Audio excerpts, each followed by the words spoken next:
શ્રાવણ મહિનો શા માટે આવે છે? ચાલો આજે સૌ સાથે મળીને જાણીએ. ઓમ નમઃ શિવાય, હર હર મહાદેવ.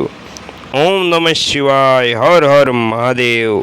મિત્રો, આજે આપણે વાત કરવાના છીએ સમુદ્ર મંથનમાંથી નીકળેલા હળાહળ વિષને સંસારના હિત માટે શિવજીએ પોતાના કંઠમાં ધારણ કર્યું, પરંતુ આ વિષને કારણે તેને અસહ્ય ગરમી થવા લાગી.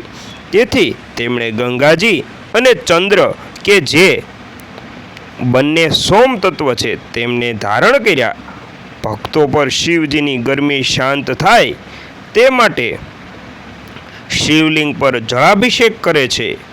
ભોળાનાથને ગમે ત્યારે ભજી શકાય છે, પરંતુ તેમને શ્રાવણ માસ વિશેષ પ્રિય છે, કારણ કે શ્રાવણ માસમાં વાતાવરણમાં જળ તત્વ વધારે હોય છે.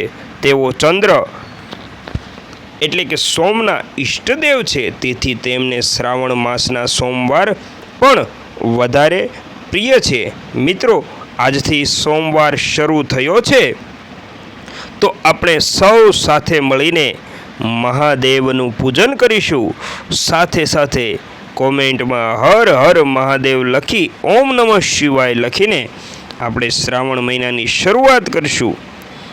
કોઈ જગ્યાએ જળાભિષેક કરવા ન જઈ શકો તો ઘરે બેઠી આંખો બંધ કરી અને માનસીમાં જળાભિષેક કરશો, દિલથી જળાભિષેક કરશો તો કોઈ જગ્યાએ જવાની જરૂર નથી. ફક્ત દિલથી એકાગ્ર થઈ અને ભોળાનાથનું આપણે ચિંતન કરશું, ભક્તિ કરશું, તો ભોળાનાથ આ સમયની અંદર હાજરા હજુર જ છે.